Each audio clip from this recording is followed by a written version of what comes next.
우리 1절부터 14절 말씀을 한 절씩 교독하겠습니다. 구약 1089면에 있는 예레미야 25장 1절부터 14절입니다. 유다의 왕 요시야의 아들 여호야김 넷째 해 곧 바벨론의 왕 느부갓네살 원년에 유다의 모든 백성에 관한 말씀이 예레미야에게 임하니라. 선지자 예레미야가 유다의 모든 백성과 예루살렘의 모든 주민에게 유다의 왕 아몬의 아들 요시야 왕 13째 해부터 오늘까지 23년 동안 여호와의 말씀이 내게 임하기로 내가 너희에게 꾸준히 일렀으나 너희가 순종하지 아니하였느니라. 그러므로 여호와께서 그의 모든 종 선지자를 너희에게 끊임없이 보내셨으나 너희가 순종하지 아니하였으며 귀를 기울여 듣지도 아니하였도다. 그가 이르시기를 너희는 각자의 악한 길과 악행을 버리고 돌아오라. 그리하면 나 여호와가 너희와 너희 조상들에게 영원부터 영원까지 준 그 땅에 살리라. 너희는 다른 신을 따라다니며 섬기거나 경배하지 말며 너희 손으로 만든 것으로서 나의 노여움을 일으키지 말라. 그리하면 내가 너희를 해하지 아니하리라 하였으나 너희가 내 말을 순종하지 아니하고 너희 손으로 만든 것으로서 나의 노여움을 일으켜 스스로 해하였느니라. 여호와의 말씀이니라. 그러므로 만군의 여호와께서 이와 같이 말씀하시니라. 너희가 내 말을 듣지 아니하였느니라. 보라, 내가 북쪽 모든 종족과 내 종 바벨론의 왕 느부갓네살을 불러다가 이 땅과 그 주민과 사방 모든 나라를 쳐서 진멸하여 그들을 놀램과 비웃음거리가 되게 하며 땅으로 영원한 폐허가 되게 할 것이라. 여호와의 말씀이니라. 내가 그들 중에서 기뻐하는 소리와 즐거워하는 소리와 신랑의 소리와 신부의 소리와 맷돌 소리와 등불 빛이 끊어지게 하리니 이 모든 땅에 폐허가 되어 놀랄 일이 될 것이며 이 민족들은 70년 동안 바벨론의 왕을 섬기리라.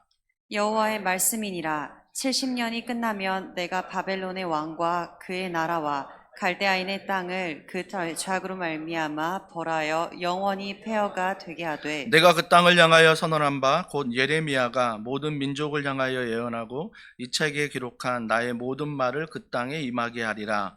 그리하여 여러 민족과 큰 왕들이 그들로 자기들을 섬기게 할 것이나 나는 그들의 행위와 그들의 손이 행한 대로 갚으리라. 아멘. 아멘. 저희 교회가 9년 만에 처음으로 저희 교역자 중에 우리 목사님이 주일 설교를 하게 됩니다. 우리 교회로서는 굉장히 또 의미 있는 시간인데요. 또 민슬기 목사님 나오셔서 하나님을 오해했습니다 라는 제목으로 말씀 전해줄 텐데 아마 처음 또 긴장할 수 있습니다. 외부 강사만 박수 치는 게 아니라 우리 목사님이 나오실 때 우리 박수로 환영하겠습니다.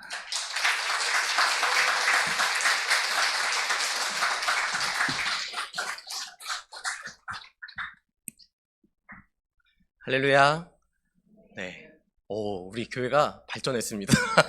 할렐루야라고 하면 아멘으로 화답을 하시네요, 이제는. 제가 처음에 이 교회에 와서 2019년에 12월 15일에 제가 부임을 했거든요. 그러고 나서 수요 예배를 처음 이렇게 설교를 했을 때 제가 똑같이 할렐루야 했는데요. 아무 반응이 없었어요. 그때에 비해서 발전했습니다. 네. 너무 감격스럽습니다. 저는 위로라는 말이 참 우리 삶 가운데 필요한 말이라는 생각을 늘 하게 됩니다. 여러분, 어린이 그림책 내가 가장 듣고 싶은 말이라는 책이 있는데요. 이 책에는 9살 맞은 동구가 나옵니다. 이 동구의 삶 가운데 하루 동안 진짜 아주 스펙타클하고 억울하고 너무 속상한 일들이 하루 종일 펼쳐집니다. 그러면서 이 책은 이렇게 질문을 합니다. 이 동구에게 뭐가 필요하겠냐 했을 때 위로가 필요하다라고 이야기합니다. 동구야, 괜찮아 라는 말 한마디가 그에게 힘을 준다라는 것을 이야기합니다. 여러분, 아이들만 이렇게 위로가 필요한 것은 아닙니다. 어른들도요, 위로가 필요합니다. 여러분, 위로가 필요하시죠? 네. 위로가 필요하시죠? 제가 위로하면 떠오르는 한 사건이 있습니다. 제가 처음 부임했을 때 저희 교회가 교육자들이 많이 이렇게 사임을 하는 시즌이었습니다. 그래서 이렇게 목사님이 많이 힘드셨는지 모르겠습니다. 목사님의 마음 모르겠는데요. 우리 위대한 전사님이 자꾸 담임 목사님을 안아주겠다고 하시는 거예요. 제가 위로해주겠다고 막 이렇게 하시는 거예요. 저는요, 여태까지 전통교회만 있었거든요. 그러다 보니까 담임 목사님을 위로해 본 적이 한 번도 없습니다. 담임 목사님한테 위로를 받아보긴 했지만 우리가 뭔가 담임 목사님을 어떻게 보면 위로하겠다? 이러한 말을 꺼내는 게 되게 어떻게 보면 건방지게 느껴지는 그런 교회에서만 자랐습니다. 그런데 우리 위대한 전사님이 우리 목사님 힘드시니까 제가 위로해 드릴게요 하면서 이렇게 안아주는 그 모습이요. 아직도 좀 기억에 남습니다. 우리는 위로가 필요합니다. 여러분, 서울시 교육청에서요. 아이들이 듣고 싶은 말을, 위로를 이렇게 조사한 것과 같이 국립국어원에서도요. 우리 어른들을 향한 위로의 말, 뭘 듣고 싶습니까? 라고 이야기했을 때 이렇게 대답을 했다라고 합니다. 70%가요. 그동안 내가 우리 자녀를 잘 케어했잖아요. 그렇기 때문에 우리 자녀가 우리 부모에게 이야기하는 거예요. 부모님, 이렇게 키워줘서 너무 감사합니다. 라는 이야기를 듣는 것이 부모에게 있어서 가장 최고의 위로라고 이야기를 한다라는 것입니다. 제 얘기가 아니고요. 우리 많은 어른들이 이렇게 조사를 했다라고 합니다. 사람은 그런 것 같습니다. 부모가 자녀에게 아무리 위로의 말을 하고 아무리 좋은 말을 해줘도요. 자녀들은 늘 어떻게 듣냐면요. 잔소리로 듣습니다. 또 시작이네. 라고 생각해요. 네, 경험해보셨나봐요. 네, 잔소리로 듣습니다. 하지만 여러분, 자녀가 부모에게 해주는 그 어떠한 한마디 한마디가요, 되게 큰 울림으로 다가올 때가 있습니다. 저는 세이가 있습니다. 자녀가 있습니다. 여러분, 자녀가 있는데요. 부모가요, 자녀의 이름을 불러줄 때, 제가 세이야 이렇게 불러주면요, 세이가, 아빠, 내 이름을 불러주다니, 이렇게 감격스러울 수가. 이러지 않아요. 그냥 부르면요, 쳐다봅니다. 아무런 반응이 없습니다. 별 반응이 없습니다. 하지만 여러분, 우리 자녀가 처음 엄마, 아빠 이렇게 불렀을 때 여러분 기억하십니까? 기억이 나십니까? 안 나세요? 네. 지친 몸을 이끌고 이렇게 집에 딱 들어갔는데 엄마 하면서 달려오는 그 아이들의 모습, 여러분, 그런 모습들이 우리 가운데 위로를 주기도 합니다. 여담이지만 저희 세이는요, 엄마도 합니다. 저희 세이는 맘마도 해요. 배고픈 사람 손도 들어요. 졸리지? 하면 차장 해요. 그런데요, 아빠는 안 해요. 네, 아직 못 들어봤습니다. 네, 너무 아쉬워요. 여러분, 그렇습니다. 아이도 어른도요, 모두 위로가 필요합니다. 위로는 누구에게나 필요한 것 같습니다. 하나님 또한 우리 가운데 이 위로가 필요하다는 사실을 너무도 잘 알고 계십니다.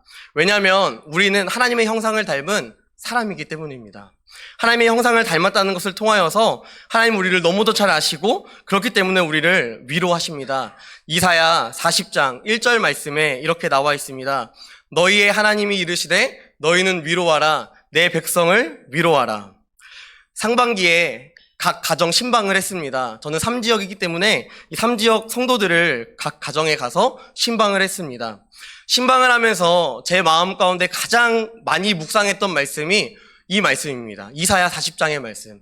어떻게 하면 이 지쳐있는 인생들 가운데 하나님의 위로를 줄 수 있을까? 하나님이 어떠한 마음으로 이들을 위로하고 계실까라는 생각들을 줄곧 하게 되었습니다. 그러면서 이 말씀을 묵상하면서 성도들의 삶에 위로가 있었으면 좋겠다라는 간절한 마음으로 함께 신방하고 또 기도했던 것 같습니다. 또한 말씀을 전했던 것 같습니다. 하나님은 자녀된 우리를 위로하십니다. 그 위로하심 가운데 힘을 얻으시고요. 뿐만 아니라 우리를 위로하시는 그 하나님을 우리가 또한 위로해드리는 귀한 은혜가 있었으면 좋겠습니다. 오늘 본문의 배경은 여호야김 넷째 해입니다. 바벨론의 느부갓네살 원년, 그 시대였습니다. 이 시대를 한마디로 표현해 본다면 소망이 없는 시대입니다. 정말 희망이 없습니다. 뒤에는 애굽이라는 강한 나라가 이스라엘 백성들을 어렵게 만듭니다. 또한 왕을 스스로 컨트롤합니다.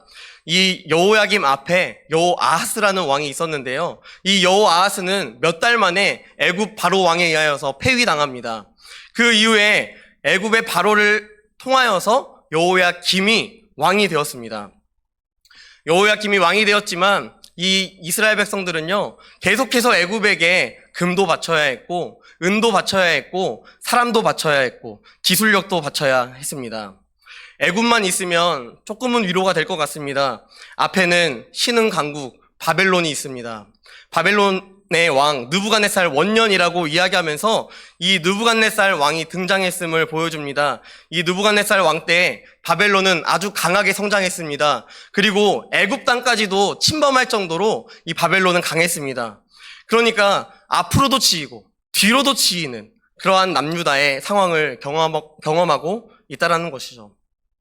여러분, 솔로몬의 시대만 하더라도 그 몇백 년 후만 하더라도요, 이스라엘 백성들은 다른 나라에게 평안을 얻고자 하는 조공을 받던 사람이었습니다. 받던 나라였습니다.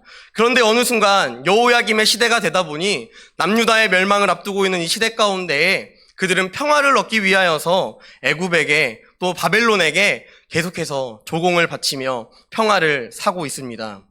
그때 하나님께서 이스라엘 백성들에게 전하고 싶은 말씀을 예레미야를 통하여서 오늘 우리에게 말씀하십니다. 오늘 본문 3절 말씀을 보시면 유다의 왕 아몬의 아들 요시야 왕 13째 해부터 오늘까지 23년 동안 여호와의 말씀이 예레미야에게 임하였습니다.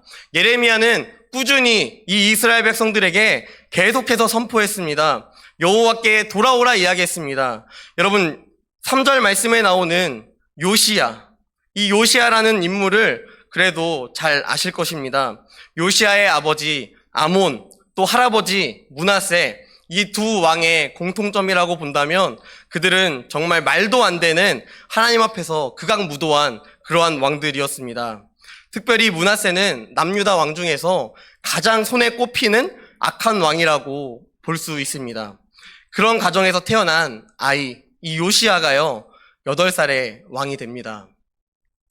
16살이 되었을 때에 성전에서 율법책을 발견합니다. 여러분, 지금까지 율법책은 창고 어딘가에 잘 박혀 있었습니다. 먼지 구덩이 속에 있었습니다. 율법책에 대한 관심이 없는 시대였습니다. 하나님의 말씀을 한 번도 펴볼 수가 없는 시대였습니다. 그렇기 때문에 율법책을 찾느니 궁금해하느니 뿐만 아니라 하나님에 대한 궁금증을 가진 이가 아무도 없습니다. 하나님의 일하심에 대한 사건들을 알지 못하는 시대였습니다. 아마 므낫세나 아몬의 시대에 이 율법책이 밖에 나와 있었거나 잘 보이는 곳에 있었다면 저는 이 율법책을 아마 그들이 태웠을 것이라고 생각합니다. 그렇다면 이 율법책에 있는 모세오경의 말씀을 이 시대를 살아가고 있는 우리는 보지 못했을 것입니다. 그래서 그런 것 같습니다. 저는 율법책을 발견했다라는 사실이요, 굉장한 은혜로 다가옵니다. 하나님이 우리 가운데 하나님의 뜻을 밝히시고 알리시고 싶으셔서 율법책을 숨기십니다. 뿐만 아니라 요시야의 시대에 하나님의 율법책을 찾게 하십니다. 찾는 것뿐만 아니라 요시야 왕은 12년, 요시야가 20살이 되는 해에 요시야는 남유다 땅에 엄청난 영적인 각성을 이루어냅니다. 모든 가증한 것들을 다 박살냅니다. 바알과 아세라를 부십니다. 뿐만 아니라 산당들을 제거합니다. 하나님 앞에서 이 남유다가 어떻게 보면 영적인 각성운동, 영적인 부흥의 운동을 다시 한번 일으키는 그러한 종교개혁의 모습이라고 볼 수 있습니다. 요시야는 율법책을 들었습니다. 율법책에 나와 있는 하나님의 말씀을 읽고 난 결과였겠죠. 우리가 잘 아는 10계명의 1계명 무엇인지 아십니까? 네, 너는 나 외에 다른 신들을 내게 두지 말라 라는 말씀입니다. 뿐만 아니라 요시야는 출애굽기 말씀을 통하여서 이 이스라엘 백성들을 하나로 묶을 수 있는 절기가 무엇일까를 바라봤습니다. 유월절이 있었습니다. 그래서 이 요시야는요, 유월절까지 지키는 복음적인 왕이었습니다. 여러분, 그런데요, 이 일이 있은 후 고작 1년입니다. 고작 1년. 여러분, 이 고작 1년, 그 1년 후에 예레미야는 하나님께 부르심을 받습니다. 여러분, 제가 하나님이라면 예레미야에게 이러한 말을 전하라고 할 것 같습니다. 요시야, 너 잘하고 있다. 너 진짜 대단해. 내가 너 정말 믿고 있었어. 남유다 백성들에게도 이렇게 권면해야 할 것 같습니다. 그래, 그렇게만 하면 된다. 너 잘하고 있어. 이러한 위로와 응원의 메시지를 전달해야 할 것만 같습니다. 하지만 하나님은 예레미야에게 이렇게 선포하라 말씀하십니다. 나에게 돌아와라. 나에게 돌아와라. 여러분, 이 시간이요, 예레미야에게 23년이었습니다. 여러분, 23년 동안 똑같은 메시지를 전한다. 여러분, 주일 말씀 동안 23년을 여러분 이 더운 사랑의 교회에서 이렇게 신앙생활 하는데 말씀이 맨날 똑같아요. 여러분 그러면 교회 오고 싶으실까요? 네, 싶으시겠죠? 네. 네. 하지만 하나님은 이 예레미야를 통하여서 23년 동안 정말 철저하게 그에게 말씀하시는 것은 무엇이냐면 여호와께 돌아오라는 것이었습니다. 현실적으로 예레미야가 여러분 40년 동안 선지자의 역할을 감당했거든요. 예레미야는 40년 동안 똑같은 말만 했습니다. 여호와께 돌아와라. 이 여호와께 돌아와라. 그의 생애 가운데 그가 선포했던 메시지는 하나였습니다. 여호와께 돌아와라. 왜 하나님은 계속해서 여호와께 돌아와라 라는 아주 뻔하지만 아주 당연하지만 똑같은 메시지를 이 이스라엘 백성들에게 계속 전하실까요? 그들이 영적인 각성을 하고 있고 회복을 경험하고 있는데 그럼에도 불구하고 하나님의 메시지는 위로가 아니라 왜 계속해서 여호와께 돌아와라 라는 잔소리와 같은 이야기를 계속해서 반복해서 하고 계실까요? 하나님은 이사야 말씀을 통해 하나님의 하나님 되심을 선포합니다. 자막이 없습니다. 이사야 9장 말씀에 보니까요. 그분은 이렇게 표현합니다. 나는 기묘자다. 나는 모사다. 전능하신 하나님이다. 영존하신 아버지다. 그리고 또한 평강의 왕이다. 결국 하나님은 말씀하십니다. 나에게 돌아오지 않으면 너희는 영원한 평강을 누릴 수 없어. 너희가 잠깐 6월절 지킨다고 해서 그것이 너희에게 영원한 평강으로 다가오는 것이 아니야. 라는 사실을 이야기한다라는 것입니다. 기묘자는 무엇입니까? 기적을 행하는 분, 절대자라는 의미를 갖고 있습니다. 모사는 무엇입니까? 조언자라는 의미를 갖고 있습니다. 여러분 이 조언자라는 이 영어 성경을 보니까요. 원더풀 카운셀러입니다. 우리를 상담해 주시는 분이라는 것입니다. 우리의 인생 가운데, 우리의 삶 가운데 경험하게 되는 고통과 아픔을 하나님 앞에 상담했을 때, 하나님 앞에 다 맡겨놨을 때, 하나님께 돌아갔을 때 하나님이 우리에게 주시는 것은 평안을 우리 가운데 허락해 주시겠다 말씀한다라는 것입니다. 하나님이 결국 우리 가운데 말씀하시고 싶은 것은 나를 떠나서는 너희가 영원한 기쁨을 누릴 수 없고 영원한 위로를 경험할 수 없다라는 사실을 계속해서 말씀하신다라는 것입니다. 여러분 예수님도 이 말씀을 동일하게 하셨습니다. 나는 포도나무요 너희는 가지다. 나를 떠나서는 너희가 어떠한 열매도 맺을 수가 없다. 그래서 하나님은 예레미야를 부르신 순간부터 지금까지 유일한 명령, 여호와께 돌아와라, 여호와께 돌아와라 명령하고 있습니다. 이 모습을 통해 우리가 하나님이 어떤 분인가를 더 잘 알게 되는 것 같습니다. 먼저 하나님은요, 우리 뒤에도 있지만 하나님은 사랑이십니다. 너무나 잘 알고 있는 그러한 이야기죠. 하나님은 사랑이십니다. 하나님은 사랑이시다라는 것은 하나님은 사랑하시는 분이라는 것입니다. 하나님의 사랑은 멈춰있지 않습니다. 정적이지 않습니다. 하나님의 사랑은 지금도 운행하고 계시고 일하고 계시며 하나님의 사랑은 우리의 미래에도 함께하고 계십니다. 요한일서 4장 11절 말씀해 보니까요. 사랑하는 자들아 하나님이 이같이 우리를 사랑하셨은즉 우리도 서로 사랑하는 것이 마땅하도다. 하나님이 우리를 먼저 사랑하셨습니다. 지금도 하나님은 우리를 사랑하고 계십니다. 하나님은 예레미야의 시대에도 마찬가지였습니다. 그들은 하나님의 말을 듣지 않았습니다. 진짜 답답합니다. 남유다 백성들이 귀를 닫은 것 같습니다. 그럼에도 하나님은 그들을 향한 사랑을 포기하지 않고 잃지 않으십니다. 왜 그렇습니까? 하나님은 사랑이시기 때문입니다. 이런 사랑을 받은 자라는 사실이 우리에게 경험되어야 하고 체험되어야 하고 이 말씀에 나오는 사랑을 우리는 우리의 삶 가운데 느끼며 살아가야 합니다. 요한복음 3장 16절 말씀, 하나님이 세상을 이처럼 사랑하사 독생자를 주셨으니 이는 그를 믿는 자마다 멸망하지 않고 영생을 얻게 하려 하심이라. 여러분 이 말씀을 모르시는 분이 있으신가요? 저도 어릴 때부터 이 말씀을 늘 줄곧 암송했습니다. 어렸을 때 이거 안 외우면 밥을 안 줬습니다. 그래서 열심히 외웠습니다. 여러분 자녀를 낳기 전에 이 말씀을 늘 보면서 묵상하면서 생각했습니다. 이 정도는 하나님이 주실 수 있는 거지.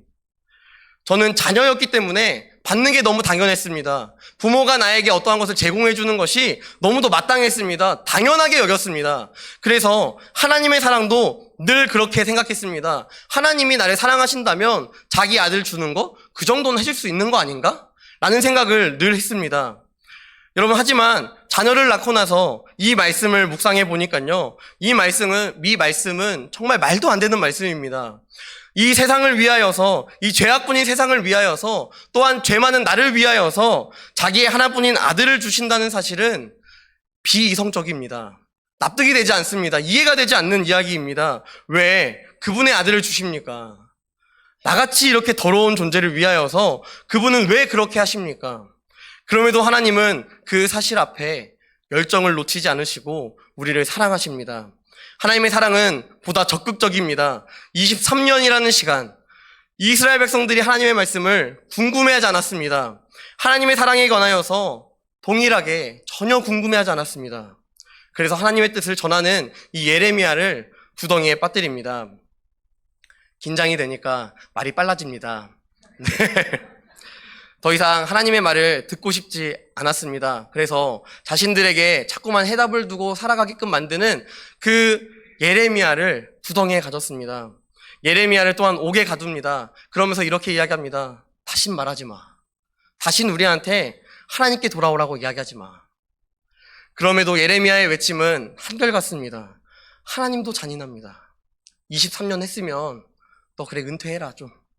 야, 나도 포기하겠다 라고 말할 법도 한데요, 하나님은 예레미야에게 또 나타나셔서 말씀하시는 것이 단 하나입니다. 너는 이스라엘 백성들한테 이렇게 이야기해라. 나에게 돌아오라고 이야기해. 여러분, 하나님의 마음이 이렇습니다. 여러분, 사랑은요 감출 수가 없는 것 같습니다. 사랑은 멈출 수가 없는 것 같습니다. 그래서 하나님은 사랑을 계속해서 나타내십니다. 제가 2부 예배 사회를 봅니다. 사회를 보고요, 밖에 나가면 우리 영유아부 교사 선생님들은 아실 테지만 저는 늘 세희를 창문으로 봅니다. 네, 너무 사랑하거든요. 너무 소중해요. 그래서 창문으로 늘 세희가 잘 예배드리고 있나 보게 됩니다. 또 세희가 어떻게 예배드리고 있는지도 보지만 그 이후에 그 2부 순서들을 어떻게 하고 있나 궁금합니다. 그래서 자꾸만 세희를 보고 싶습니다. 이게 사랑의 마음이죠. 저만 그런 것이 아닙니다. 제가 최근에 저희 부모님과 함께 식사를 했습니다. 식사를 하면서 저는 늘 저희 아버지의 사랑을 받지 못했다는 그런 결핍이 좀 있는 사람인데요. 식사를 하는데 저희 아버지가, 저는 몰랐습니다. 저는 몰랐는데 저희 아버지가 제 옆에 앉아 계셨거든요. 근데 저희 아버지가 식사를 하시면서 한 번도 빠짐없이 저희 세희를 계속 보고 있는 그런 모습을 저희 아내가 이렇게 보면서 이야기해 주는 것입니다. 여보, 우리 아버님이 우리 세희를 참 사랑하나 봐. 계속 밥을 먹는데 우리 세희를 계속 보고 있고, 또 세희가 이렇게 목에 걸려가지고 이렇게 하면은 쟤 봐라 이렇게 이야기해 준다는 것입니다. 여러분, 하나님의 사랑은요 감출 수가 없습니다. 내가 못 본 그 시점에서도요, 하나님은 우리를 보고 계십니다. 우리를 사랑하십니다. 여러분, 사도 바울이 생각이 납니다. 그는 자신이 부인했던 예수를 전하기 위하여서 감옥에 갇힙니다. 하지만 빌립보 교회를 향하여서 이렇게 편지합니다. 주 안에서 기뻐해라. 주 안에서 기뻐해라.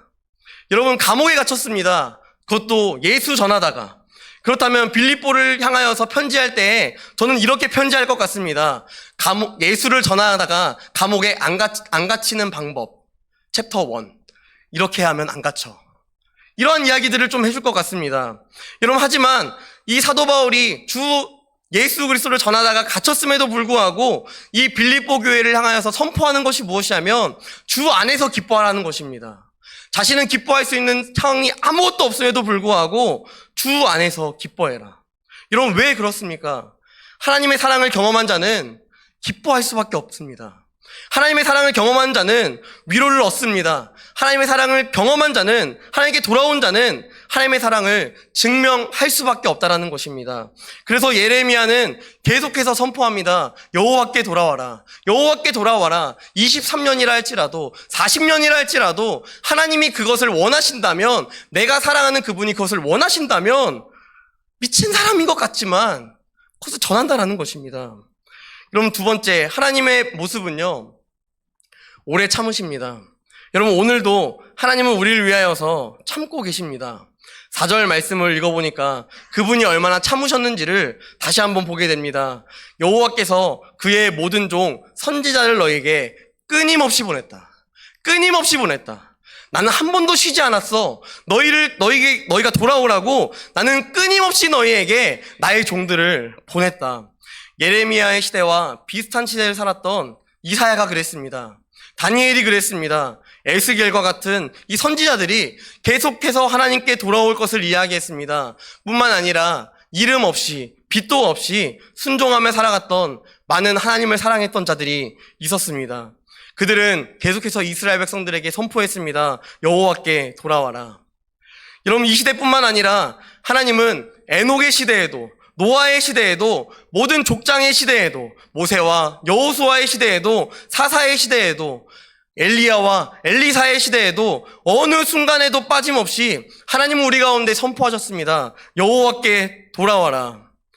예수님은 이 땅 가운데 오셔서 우리에게 선포하셨습니다. 마태복음 4장 17절 말씀 이렇게 나와 있습니다. 이때부터 예수께서 비로소 전파하여 이르시되 회개하라 천국이 가까이 왔느니라 하시더라. 회개하라는 것은 무엇입니까? 나에게 돌아오라는 것입니다. 회개하라는 것은 무엇입니까? 나에게 소망을 두라는 것입니다. 사도들을 통하여서 예수님 말씀하십니다. 나에게 돌아와라. 매 주일 들려지는 말씀들의 본문이 다릅니다. 내용이 다릅니다. 하지만 하나님은 우리 가운데 동일하게 말씀하십니다. 나에게 돌아와라. 나에게 돌아와라. 나와 함께하자. 어느 때보다 요즘 시대가, 여러분, 이러한 선포가 너무도 필요한 시대인 것 같습니다. 기준이 없는 시대입니다. 자기 소견에 옳은 대로 행합니다. 하나님의 뜻과 하나님의 사랑을 이미 잊어버린 것 같습니다. 그래서 하나님을 향한 선포가 더 필요한 시대인 것 같습니다. 며칠 전 일입니다. 대법원에서 동성부부 법적 권리를 인정했습니다. 피부양자로서의 이 법적인 동의를 해줬습니다. 여러분, 이것으로 끝이 아닙니다. 이 사람들은 이제 공식적으로 동성혼을 인정해달라는 재판을 시작한다라고 합니다. 여러분, 불보듯 뻔한 결과일 것 같습니다. 우리가 이제는 어느 순간 남자와 남자가, 여자와 여자가 결혼하는 것을 강대상에서 미기하면 법적으로 걸리는 시대가 얼마 남지 않은 것 같습니다. 여러분, 이러한 시대입니다. 여러분, 파리 올림픽을 하고 있습니다. 여러분, 보시나요? 관심 없으시죠? 우리 성도님들은 성경밖에 안 보시니까 네, 관심 없으시잖아요. 우리 파리 올림픽 개막식을 딱 보는데요. 제가 너무 충격적인 장면이 있었습니다. 수염을 덥수룩했던 한 남자가 나와서 이렇게 춤을 추는데요. 옷은 여자 옷을 이렇게 입고 추는 거예요. 너무 어지럽더라고요. 네, 그 영상을 보는데요. 솔직히 좀 토가 나올 것 같았습니다. 여러분, 이 시대가요, 하나님을 알지 못합니다. 이 시대가 하나님의 사랑과 오래 참음을 알지 못합니다. 그래서 이 시대를 껴안고 우리가 하나님의 마음으로 기도하며 하나님의 마음으로 하나님의 뜻을 반드시 증거해야 한다는 것입니다. 하나님 이 땅을 오래 참고 계십니다. 23년이라 할지라도, 아니 70년이라 할지라도, 아니 우리의 모든 전 인생을 바쳐서 하나님의 진리를 선포해야 한다 할지라도 우리는 그 선포함을 놓쳐서는 안 됩니다. 왜요? 하나님이 지금도 이 땅을 바라보시면서 오래 참고 계시기 때문입니다. 여러분, 언제까지 하나님을 참게 두시겠습니까? 언제까지 하나님의 뜻을 저 세상의 뜻에 밑에 깔아두고 그렇게 살아가고 계시겠습니까? 하나님의 모습, 세 번째 모습은 이것입니다. 하나님은 신실하십니다. 하나님은 약속을 지키십니다. 하나님의 신실하심의 증거가 나타납니다. 하나님의 성민이라는 신분이 하나님의 심판을 피해갈 수가 없게 만듭니다. 왜요? 말씀 가운데 그 말씀이 기준이 되기 때문입니다. 하나님은 오늘 본문 4절 하반절에 이렇게 이야기합니다. 너희가 순종하지 아니하였으며 귀를 기울여 듣지도 아니하였도다. 하나님의 말씀에 순종함으로 살아갈 때 하나님이 주시는 은혜는 가나안 땅에서 살아가는 것이었습니다. 하나님의 임재를 경험하는 그 가나안 땅에서 하나님이 주인 되심을 인정하며 살아가는 것이었습니다. 하지만 이스라엘 백성들은 하나님의 말씀을 듣지 않았습니다. 더 나아가 자신들이 손으로 만들어낸 우상들을 따르며 하나님을 분노케 만듭니다. 뿐만 아니라 손으로 만든 것뿐만 아니라 마음으로 만들어낸 많은 우상들을 섬기며 그렇게 살아갑니다. 하나님은 오래 참으십니다. 하나님은 하지만 죄와 함께 하실 수 있는 분이 아닙니다. 무턱대고 참는 것은 바보예요.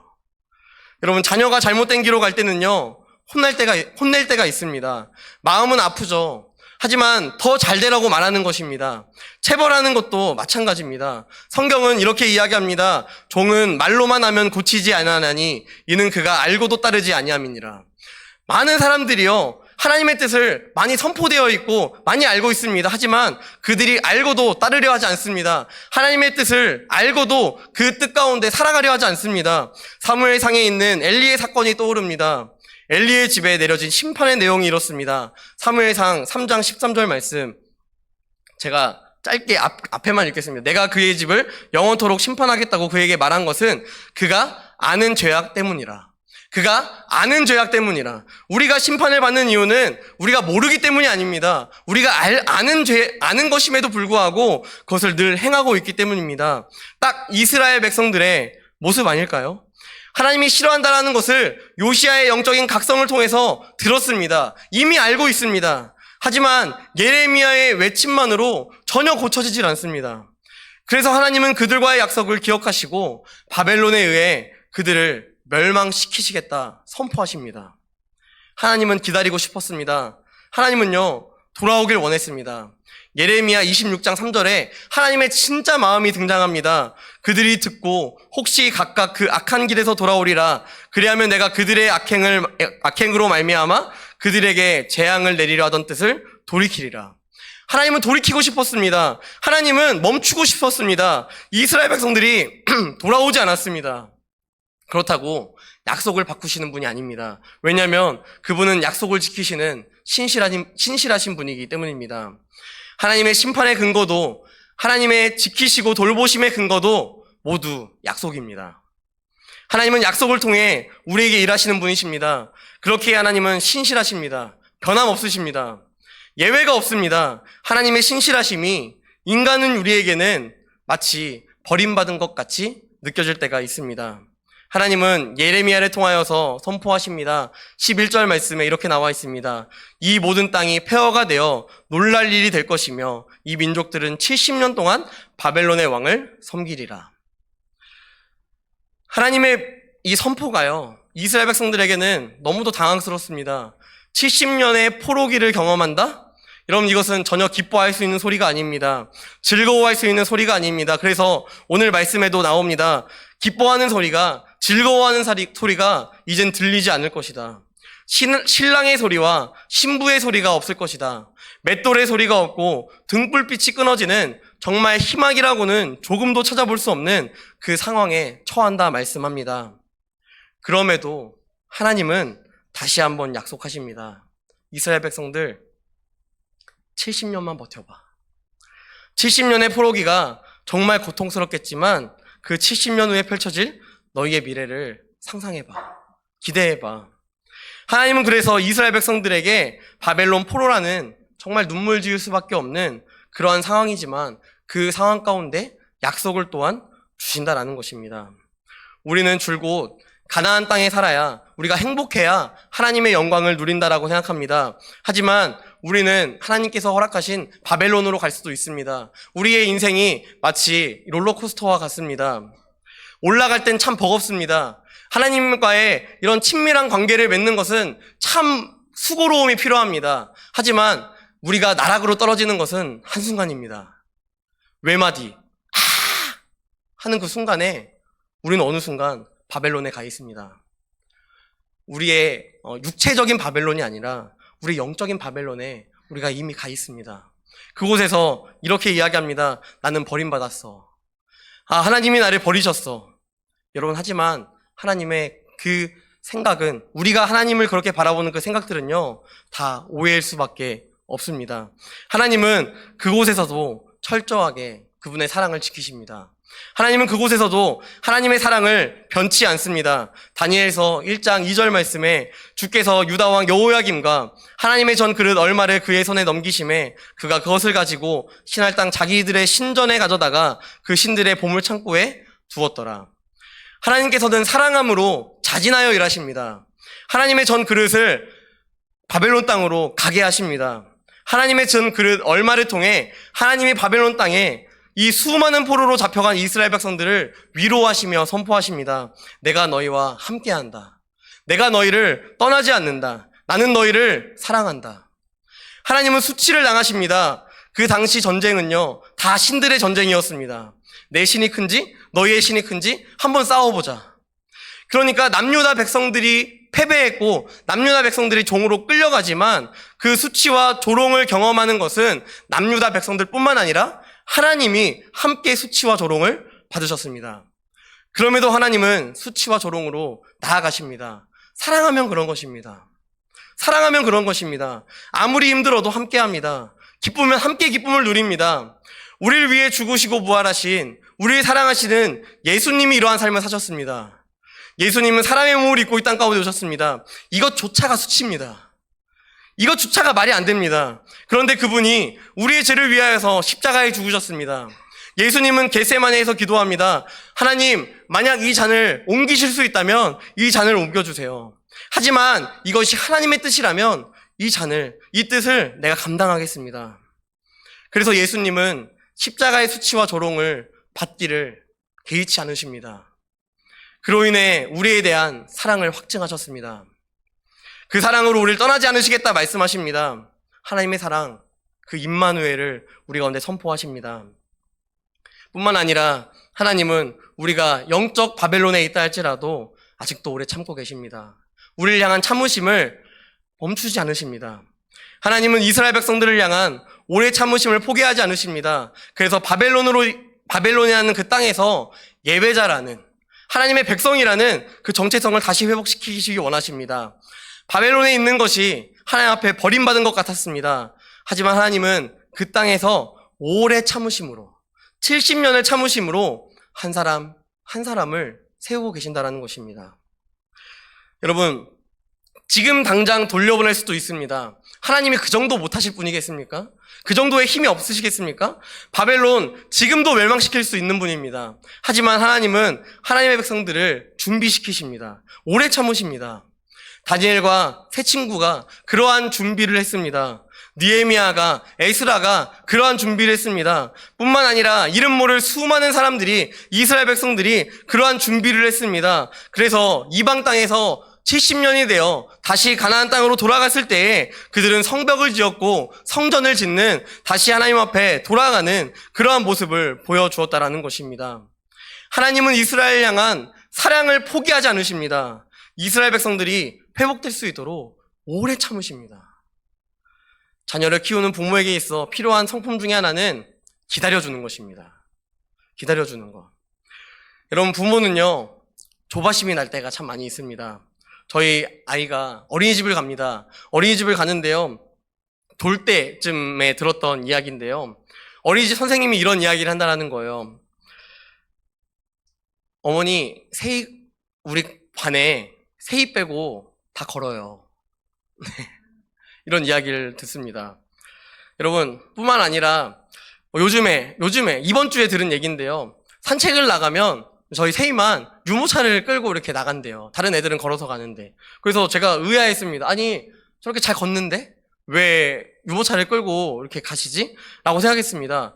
그렇게 들어보니까요, 다른 애들 걸음이 너무 빨라가지고 우리 세이르가 이렇게 쫓아갈 수가 없다라는 거예요. 그래서 이 선생님이 애들을 다 케어해야 되니까 유모차에 이렇게 데리고 갈 수밖에 없다라는 이야기를 합니다. 여러분, 이런 이야기를 들을 때마다 저는 혼자 조바심이 납니다. 아, 우리 세이가 좀 느린 거 아닐까? 왜 이렇게 좀 다른 아이들에 비해서 조금 느린 것 같지? 라는 생각들을 하게 됩니다. 하지만 그럼에도 불구하고 저는 하나님의 시간표를 믿습니다. 하나님의 일하심을 믿습니다. 왜냐하면 이 세이라는 이름 자체가요, 하나님이 응답하셨다라는 뜻을 갖고 있습니다. 저는 하나님께서 응답하신 이 자녀가 하나님의 시간표와 하나님의 뜻대로 하나님께서 기르실 것을 신뢰합니다. 믿습니다. 그래서 제가 할 수 있는 것은 하나밖에 없습니다. 기다려주는 것입니다. 어떻게 보면 조금은 빠져주는 거죠. 하나님이 일하실 수 있도록. 하나님의 마음도 이와 같습니다. 하나님은 오래 참으십니다. 다시 말해, 지금도 이 바벨론과 같은 우리의 영적인 침체 가운데 있는 여러분들을 지금도 기다리십니다. 하나님은 이사야에게 말씀하십니다. 내가 또 주의 목소리를 들으니 주께서 이르시되 내가 누구를 보내며 누가 우리를 위하여 갈고 하시니 그때에 내가 이르되 내가 여기 있나이다 나를 보내소서 하였더니 하나님은 자신의 말씀을 선포할 한 사람을 찾고 계셨습니다. 오래 참으십니다. 또한 우리를 준비시키십니다. 그것이 하나님의 위로입니다. 하나님께서 바벨론으로 70년의 그 포로기를 경험하게 하지만 그 70년을 통하여서 준비시키시는 것이 바로 우리를 향한 위로입니다. 하나님은 나를 바라보시면서 우리를 바라보시면서 지금도 오래 참고 계십니다. 기다리십니다. 오라 말씀하십니다. 내가 보기에 나는 바벨론의 포로 같습니다. 내가 보기에도 나는 너무도 부족합니다. 형편이 없습니다. 하지만 하나님은 그런 나를 사용하시겠다. 지금도 말씀하십니다. 나는 어린아이와 같은데, 나는 너무도 부족한데 하나님께서 나를 쓰시겠다 말씀하시고 뿐만 아니라 나에게 이러한 약속을 하십니다. 너를 그리스도의 장성한 분량에 이르기까지 자라게 할 거야. 이렇게 말씀하십니다. 그 기간이요 70년이 될 수 있지만요 하나님은 참으십니다. 기다리십니다. 마지막으로 하나님은 바벨론 땅에서도 신실하십니다. 약속을 지키십니다. 하나님의 약속, 오늘 예레미야에게 말씀하셨던 것처럼 70년의 기간이 끝났습니다. 끝나니까 내가 바벨론의 제약으로 말미암아 바벨론을 멸망시키겠다 말씀하신 것처럼 그들이 멸망하게 됩니다. 하나님의 말씀은 그대로 이루어졌습니다. 바벨론은 멸망했고 페르시아가 등장했습니다. 우리가 잘 아는 하나님께서 세우신 왕 고레스가 등장합니다. 에스라 1장 1절부터 2절까지의 말씀에 나와 있습니다. 바사왕 고레스 원년에 여호와께서 예레미야의 입을 통하여 하신 말씀을 이루게 하시려고 바사왕 고레스의 마음을 감동시키심에 그가 온 나라에 공포도 하고 조서도 내려 이르되 바사왕 고레스는 말하노니 하늘의 하나님 여호와께서 세상 모든 나라를 내게 주셨고 나에게 명령하사 유다 예루살렘의 성전을 건축하라 하셨나니 하나님의 뜻대로 70년의 포로기를 거친 이후에 바사 왕이 등장했고 그 왕이 이스라엘 백성들을 다시 가나안 땅으로 이주시킵니다. 예레미야에게 말씀하신 대로 하나님은 사랑하는 이스라엘 백성들과의 언약을 지키십니다. 하나님은 우리에게 이런 분이십니다. 약속하신 것을 반드시 지키시는 분. 예수를 믿어 하나님의 자녀가 된 우리에게 하나님은 또 다시 약속하십니다. 로마서 8장 말씀, 내가 확신하노니 사망이나 생명이나 천사들이나 권세자들이나 현재일이나 장래일이나 능력이나 높음이나 기품이나 다른 어떤 피조물이라도 우리를 우리 주 그리스도 예수 안에 있는 하나님의 사랑에서 끊을 수 없으리라. 하나님이 약속하십니다. 하나님은 오늘을 살아가는 우리에게 말씀하십니다. 나의 약속을 믿는 너희를 나는 결코 포기하지 않는다. 내가 너와 약속한다. 내가 너와 함께한다 말씀하십니다. 지금 내 삶에 그 자리가 바벨론이라 할지라도 하나님은요 그곳에서 소망이 없고 빛이 없는 이 이스라엘 백성들에게 말씀하시는 것입니다. 내가 너의 선한 길이 되어줄게. 말씀하신다라는 것입니다. 말씀을 마무리하겠습니다. 요즘 청년들과 30, 40대를 정의할 때 한 단어를 꼽습니다. 불안입니다. 요즘 청년들은 좋은 직장에 취업할 수 있을까라는 불안에 빠져 있습니다. 좋은 사람을 만나 과연 결혼할 수 있을까라는 불안을 갖고 있습니다. 여담입니다. 내년에 백두산이 폭발한다고 합니다. 네, 여러분 불안하신가요? 네, 유튜브에서 봤어요. 네, 30, 40대의 불안은 이런 것입니다. 내가 평생 직장이라고 생각했는데요. 어느 순간 눈치가 보입니다. 자리를 빼라고 할 것 같습니다. 두렵습니다. 자녀들을 키울 때도 마찬가지입니다. 자녀를 잘 키울 수 있을까? 불안합니다. 만약 60대에 은퇴하더라도 연금 받겠지만 그것으로 과연 괜찮을까? 생각합니다. 제2의 직장을 찾아봐야 되지 않을까? 자격증도 따봅니다. 교육도 받아봅니다. 노력해봅니다. 하지만 정확한 답을 찾기란 쉽지가 않습니다. 눈을 감고 마치 물건을 참듯이 더듬더듬 하지만 너무도 부정확합니다. SNS를 보면요 다 행복해 보여요. 나만 불행한 것 같습니다. 나만 미래가 보장되지 않은 것 같습니다. 사람들은 말합니다. 조금 더 열심히 해봐. 조금 더 최선을 다해봐. 더 악착같이 살아야지. 그래야 네 미래가, 네 노후가 괜찮을 수 있어. 너 그때 돼서 니네 자식 등골 뽑아먹으면 살 거야? 이렇게 이야기합니다. 하지만 하나님은 우리 가운데 이렇게 위로합니다. 너에게는 그 불안과 그 염려를 깨부실 수 있는 힘이 없어. 너에게는 바벨론을 무너뜨릴 힘이 없어. 내 삶의 바벨론, 불안과 염려의 그 자리를 너 스스로 아무리 이겨내려고 하더라도 그 불안을 영원히 이겨낼 수가 없어. 그래서 내가 너와 함께 할 거야. 이렇게 말씀하신다는 것입니다. 이 말씀을 너에게 줄 거야 라고 말씀하신다는 것입니다. 잊지 마라. 내가 너를 혼자 두지 않을 거야. 이스라엘 백성들과 함께 했던 것처럼, 이 성경 말씀 가운데 나오는 것처럼 내가 너희와 늘 함께 할 거야. 세상 사람들에게 이렇게 이야기하면요, 그들은 이렇게 이야기합니다. 무슨 그런 비합리적인 것을 따르냐고. 왜 그런 말도 안 되는 것을 따르냐고. 여러분 그거 아시나요? 하나님의 사랑은요 원래 비합리적입니다. 원래 하나님의 사랑은요 납득이 절대 안 되는 것입니다. 23년을 어떻게 기다립니까? 죄인을 위해서 의인이 왜 죽습니까? 이것은 비합리적입니다. 그래서 우리는 이 비합리적인 사랑을 이렇게 부릅니다. 값없이 주시는 은혜. 받을 자격 없는 우리에게 아주 풍성하고 아주 넉넉하게 주시는 은혜. 사랑하는 성도 여러분, 미래를 생각하시면 막막하시죠? 답답하시죠? 내 삶이 바벨론에 있는 것 같아서 마음이 힘드시죠? 하지만 내 삶이 가나안에 있든 바벨론에 있든 하나님의 사랑은 한결같습니다.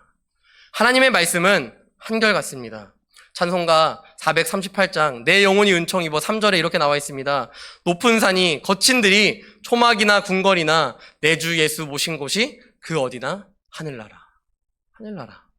그래서 하나님은 우리에게 다시 일어날 수 있도록 말씀하십니다. 아가서 2장 10절 말씀, 나의 사랑 내 어여쁜 자야 일어나서 함께 가자. 여러분 이 사실을 믿는 우리는 내가 어디에 있든 하나님께 고백합니다. 주님 제가 여기 있습니다. 주님 제가 여기 있습니다. 2024년 벌써 반이 넘었습니다. 이룬 것이 없어 보입니다. 자격을 갖춘 것이 없어 보이고 2024년 돌아보니까 다 실패한 것 같습니다. 하지만 하나님은 그런 나를 통해 일하십니다. 우리가 영광으로 나아가는 이유가 이것입니다. 아직 사형리도 떠듬떠듬입니다. 어떻게 전해야 될지 잘 모르겠습니다. 하지만 영광, 그곳에 어떠한 일이 있을지 예측이 하나도 안 됩니다. 하지만 하나님의 임재와 하나님의 섭리가 그 땅 가운데 있을 것을 소망하며 나아갑니다. 여러분 들어보니까요, 전도하러 가는 마을들이요, 다 원불교의 그 신앙 안에서 정착되어 있는 마을이라고 합니다. 두렵습니다. 문전박대 당할까봐, 뭔가 물건이 날라올까봐 두렵기도 합니다. 하지만 우리는 그곳으로 나아갑니다. 그곳이 마치 우리가 느낄 때 바벨론과 같이 느껴진다 할지라도 우리는 복음을 들고 나아갑니다. 믿습니다. 그 마을에 하나님의 사랑이 필요하다는 사실을 믿습니다. 그 마을에 하나님은 오래 참고 계심을 믿습니다. 하나님이 그 땅 가운데에 신실하심 가운데 말씀을 통하여서 역사하실 것을 믿습니다. 그래서 복음을 들고 영광으로 나아갑니다. 여러분 영광뿐이겠습니까? 우리에게 있는 VIP들이 있습니다. 그 VIP들에게 나아가는 우리의 마음이 이와 같아야 합니다. 작정한 VIP를 향한 여러분들의 마음은 하나님이 주신 마음입니다. 그렇다면 그 마음을 가지고 VIP를 향한 애통의 마음, 하나님의 사랑을 전하고 싶은 마음, 그 마음 하나로 이번 한 주간 우리가 복음적인 시도를 하며 살아갈 수 있다는 것입니다. 우리가 마주한 삶의 자리도 마찬가지입니다. 자녀를 키울 때도요, 배우자와의 관계 속에서도, 직장에서도 우리는 이러한 복음적 가치를 품고 수고해야 합니다. 왜 그렇게까지 하는 걸까요? 이 땅을 향하신 하나님의 마음을 우리가 알았기 때문입니다. 그래서 이번 한 주간 하나님의 열정을 가지고 여러분들이 살아가셨으면 좋겠습니다. 복음 들고 살아가셨으면 좋겠습니다. 하나님이 이 땅에 품으신 사랑의 마음을 우리가 품고 이 땅을 축복했으면 좋겠습니다. 오래 참의 마음을 기억하시고 이 땅을 향하여서 끊임없이 선포했으면 좋겠습니다. 뿐만 아니라 하나님의 약속을 믿으며 우리가 심겼을 때 그들 안에 자라게 하시는 그 하나님을 신뢰했으면 좋겠습니다. 그래서 어떠한 결과물이, 열매가 지금 당장 일어나지 않는다 할지라도 23년이 걸리고 70년이 걸린다 할지라도 하나님이 하라 말씀하신다면 그 말씀 가운데 아멘으로 순종하시며 복음적 가치를 가지고 살아가는 저와 여러분들에게를 주님의 이름으로 간절히 축복합니다. 함께 이 시간에 찬양하며 나아갔으면 좋겠습니다.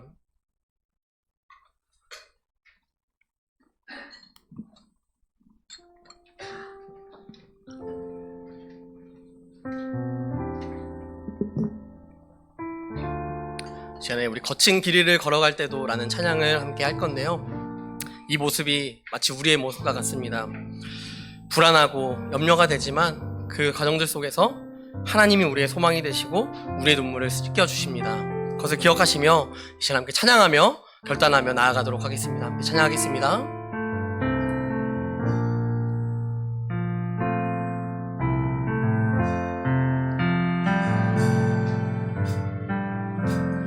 모든 것 아시는 주님, 나의 맘의 연약함 보시고 부족한 그 모습대로 주님 마음에 새겨주시네. 주님께 토로한 마음, 주님께 토로한 마음 하나하나 헤아려 주시니 그 마음 그 아픔들을 주님 손으로 품어주시니 거친 길이를 걸어갈 때도 거친 길을 걸어갈 때도 험한 산이 앞을 막아도 빛 대신 주님의 두 손이 나를 붙드네.